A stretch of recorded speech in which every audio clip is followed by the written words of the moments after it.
Jeremias, bom dia. Eu tive que serrar o cano aqui para me identificar o que estava acontecendo. Sondagem, né?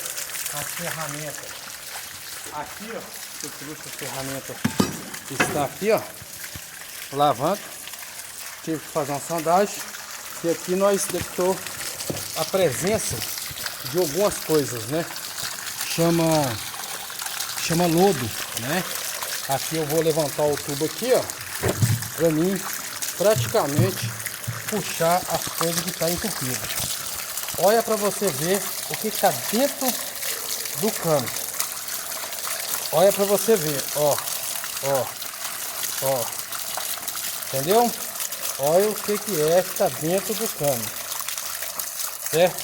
Entupiu a sua rede de água que vai para o galpão. Eu vou tentar aqui